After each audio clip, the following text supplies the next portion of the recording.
Hello again, everyone, and welcome back to Reddit Aliens. I'm John, and as always, thank you so much for being here. Good topic. Let's do it. What are some unexplainable events that happened to you that made you say, "What the?" Please remember to like, share, and subscribe. I was watching my 2-year-old niece for the night. As I was tucking her into bed, she said, "Who's that?" and gestured behind me. Not seeing anyone there, I asked, "Who?" She said, "The man in the hat. He was watching you in the kitchen, too." Then she fell asleep, leaving me, presumably alone and terrified, in a big empty house. One time, when I was around the age of 10, my grandparents let me stay home alone while they took my siblings to watch a hockey game. I distinctly remember that I was home alone because it was the first time I was ever left alone, and I felt so cool for having the autonomy. The neighbor girl I hung out with, who was probably around the age of 8, was the only person there with me, so I wasn't completely alone, but we were only aware of the presence of both of us. We lived in a very small town, where crime was practically non-existent, and it was tranquil. A mass majority of people would leave their front doors unlocked at nighttime, because nothing suspicious ever really happened. Anyways, we were sitting in my grandma's living room, about an hour after them being gone, when all of a sudden we heard someone. It was as if there was another person in the room, perhaps hiding behind something, that said meow, not imitating that sound, not trying to make it sound like a cat, literally just saying meow. Now, me and the neighbor girl were mid-conversation when this happened. I knew it wasn't her playing a trick on me, because I was literally looking at her mouth move as it happened. There was no TV on. The doors were locked. Our faces both went white. Never in my life had I been more scared. We scoured the house to look for something, anything that would explain this. We looked in the living room and tore it apart to figure it out, as it sounded like it was in the room with us. It wasn't even a faint noise. It was as plain and clear as day. It wasn't a toy. I'm positive it was a person. To this day, there's still no explanation. Yeah, first time home alone is a pretty interesting and freaky time for most people. So, yeah, maybe it was real, or maybe it was just a little psychological trick, but crazy. I was maybe 12 years old, living in the countryside with my father. As the toilet was manually emptied, my father urged me to do number ones in the bushes, which I did, no problem. One day, our neighbor's mother and sister swung by because our neighbor had died, and they came to collect his stuff. A few nights later, I was having a piss in the bushes as I looked to my right, and I saw my dead neighbor standing 50 meters away on the road. I was a bit freaked out, but just went back to bed. I dated a girl in college who had a twin. For the weeks that she and I went out, when we'd get back to her place, there would be messages from her sister asking about our date. These would be creepy accurate things like, "Did you have punch tonight?" or "Did you hear a Beatles song?" These sisters were like that, and it was an everyday thing for them. My ex's sister was 1,000 miles away, and this was long before social media or cell phones. When I lived in my ex-husband's family house, I would hear knocking and whistling outside the bathroom door when no one was home. Everybody in that house had had some paranormal experience, but what got me to get out of there was when one night I was upstairs in the spare bedroom and saw a ball of light coming up the stairs. It had hit my Boston Terrier, and my dog started yelping and jumped 2 feet in the air. The next day, I took my dog and moved out. Come to find out, the house was an old funeral home. After my divorce, I talked more in depth about it with my ex-husband, and he said he would hear someone whisper a foreign language in his ear at night. I was never so terrified. When I moved out, I took what I could, and my brother-in-law packed up and moved the rest of my boxes. I'm terrified. I worked in a haunted store. The only logical explanation to the bizarre happenings that regularly happened overnight was that somebody had a key and the alarm code and was messing with us. Then one day, me and another guy I worked with saw a lady come up the stairs. There was a glass wall next to the stairs, and we both turned to greet her, but nobody appeared. We both looked at each other and went to the stairs. Nobody. Asked downstairs, and they said nobody had been in for a while, and certainly nobody had gone upstairs, as they would have walked right past them. Another one. When my youngest son was around 2, he started pointing to the closet in his room and saying, "Kitty."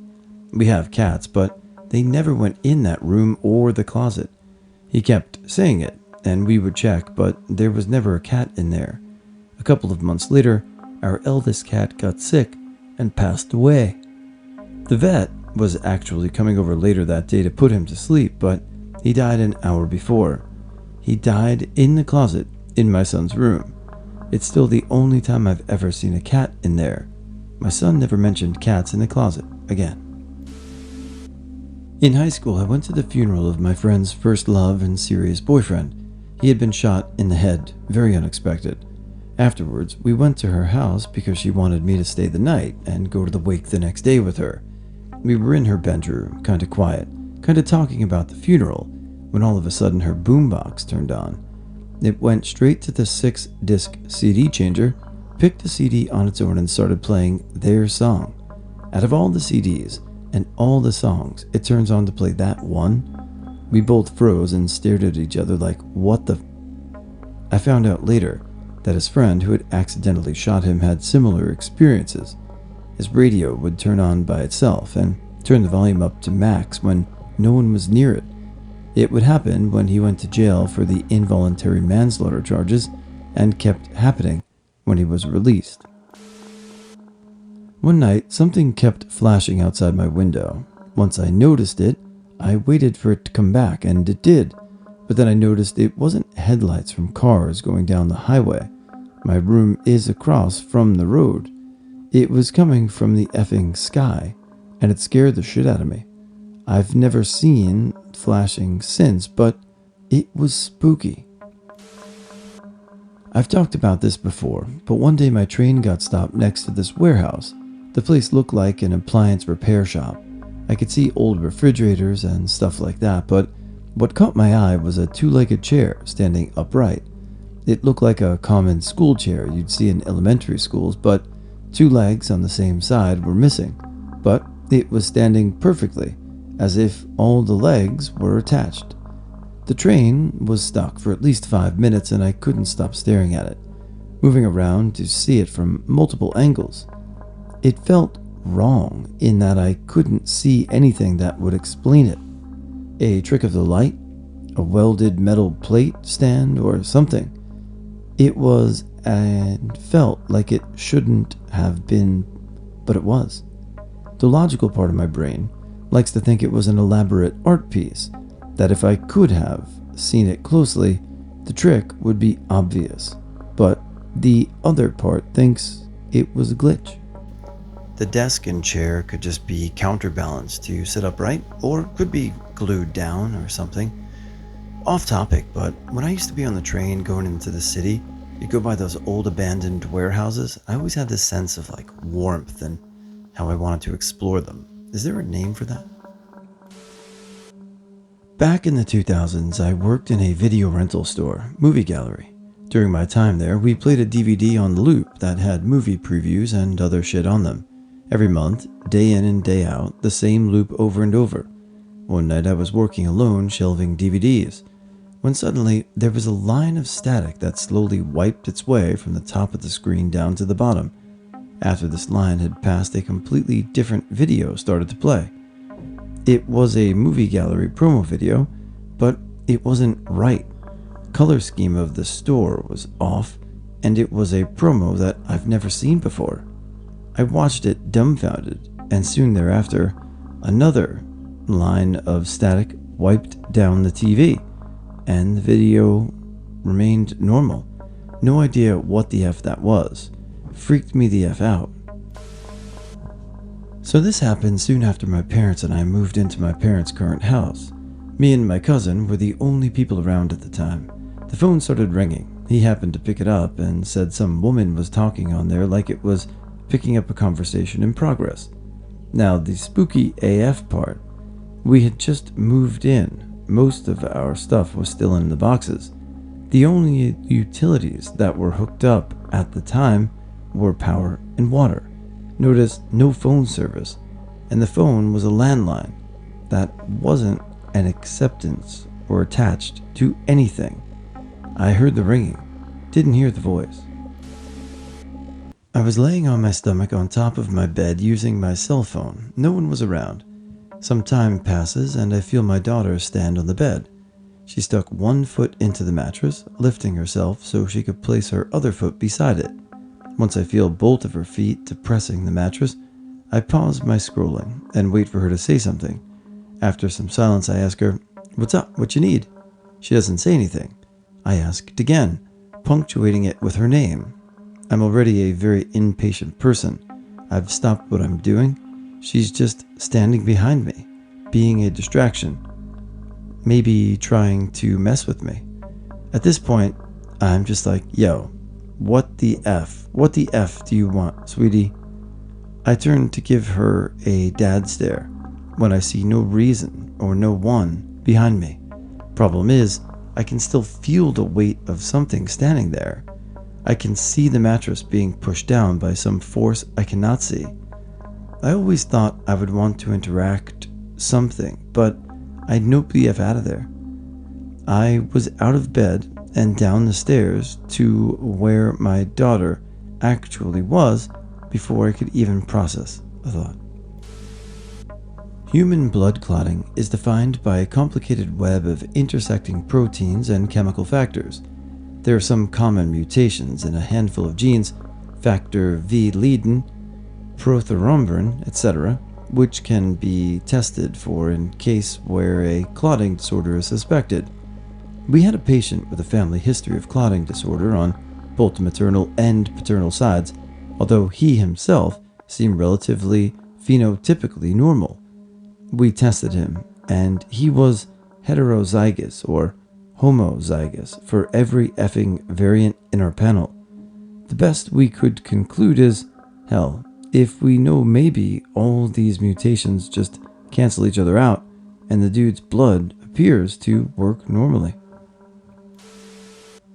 There was a week or so in the summer, when I was 16, that all of my friends and I were hanging out at one friend's house every night. My friend who lived with me at the time and myself would walk there, and on the first night, I looked up and noticed a plane. Nothing weird there. I looked up a little bit later and noticed the plane hadn't moved. So I said, "You go ahead, I'm going to watch this plane because it doesn't look like it's moving." He said sure, and crossed the road to the house. It was like 50 feet away from where I was standing. I watched it for about half an hour and still didn't notice it moving. I could see the blinking lights of a plane. I thought, screw it, I'm not that interested, and went over to my friend's house. It was gone by the time we left. The next night, I noticed it again, and again said I was going to watch it for a bit.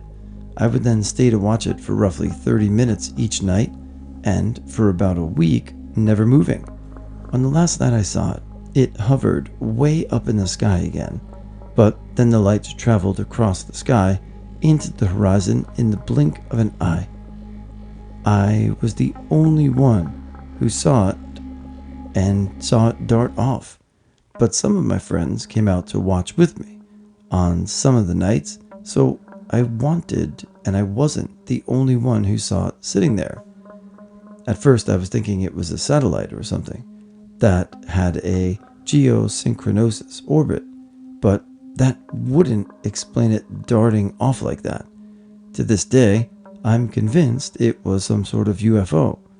I'm not saying aliens necessarily, but it was certainly a flying object. I was in junior high school, and I was laying in bed late at night about 10 p.m. or so. I lived in a house on a quiet street with a detached garage with a basketball court behind it in our yard. We always left the garage light on. It was for the court, and you could see the light come through the window that was right by my bed. As I was laying there, just looking up at the ceiling before I fell asleep, I saw a head-shaped shadow run across what would have been the window, as if someone had run between the house and the garage. At first I thought it was my dad, who worked late sometimes in the shop of the garage. For whatever reason, though, I was pretty much frozen in fear, and then it came back around again. After about 20 minutes, it came back across but stopped this time in the corner. I had the hairs standing feeling that you get when you feel someone is watching you. I slowly turned my head to the window to look, and in the corner there was a person peeping over the window, still into my room. You could see from the nose up, with both hands on the sill, as if the person were just peeking over. Big eyes, like larger than normal persons, and it didn't blink. It just stared right through me. Its longish, dark hair, with dark gray and black complexion. I got up and screamed and ran away and woke my parents up to tell them. I couldn't sleep for months, really, and I never saw that again. The problem with the whole ordeal is that my bedroom was on the second floor of the house with no roof or under the window. Well, that would be pretty weird or incredibly strong if someone was hanging from the second floor, peeping into your window, but creepy nonetheless, sure. It's a wall of text, and not nearly the weirdest one here, but it feels like the time to share. Let me set the scene. It's a summer day in Florida in 2003, and my family and I ruck up to the Universal Studios parking garage in our bright red Pontiac Aztek, if I recall correctly. The garage was supposed to fill up from the top down. This will be relevant later. You drive all the way up, leaving the lower levels empty, and park in the first available spot. The next person would park beside you, and so on. At the time, I was a young teen with a heavily Hot Topic influenced wardrobe, and post 9/11 security measures were in full swing. So of course I was stopped at the gate and told I couldn't wear my spiked bracelet in. The staff directed us toward lockers we could rent to store in, but rather than waste the money, I offered to head back to the car and leave it there. This was before I had a cell phone, so we decided on a time and place to meet up and parted ways. It was 9 a.m. at a packed theme park. What could go wrong? By the time I reached the car, the level we were on had filled up, and there was absolutely no one around. It was weird to go from wall-to-wall crowds to total emptiness in a matter of minutes. I'd planned to chuck my bracelet in and hurry back, but for some reason I decided to pull out my overnight bag and look for a different bracelet to wear. I distinctly remember climbing into the car and closing the door behind me, then wondering why I had done that. A few minutes later, though, I was glad I had. Just after I grabbed my bag, I was startled by the sound of a car alarm going off somewhere nearby. Okay, no big deal. Someone else had to go back to their car too, and they messed up hitting the unlock button. Except then another went off, closer to me this time. A few seconds later, pause, and another, each one closer than the last. I pictured someone walking down the line of cars toward me, pounding on the hoods or yanking on door handles one by one. Without thinking, I flung myself to the floor and curled up, as small as possible. More alarms kept going off. I locked the doors, but I was scared that might have called attention to where I was. I kept imagining a car thief breaking in and finding me, or worse, maybe someone had followed me out here and had plans for me that I didn't want to consider. I waited, listening to the alarms get closer, bracing myself. I wondered if I could actually use my bracelet as a weapon. If it came to that, I thought about trying to drive away, but I was afraid I'd crash. Then, all at once, it stopped. The alarms shut off. I don't know how much longer I stayed curled on the floor before daring to look up. I was sure there had been someone leering down at me from the window, but there wasn't. The parking garage was quiet and empty again. I thought about just staying in the car until my family got worried enough to come looking for me. But it was already boiling hot in there. Eventually, I convinced myself that there was some simple explanation I was missing. There had to be. Still, I kept my eyes wide open as I made my way out, for signs of damage to the cars, for signs of people hiding in the shadows. By the time I reunited with my family, I felt silly.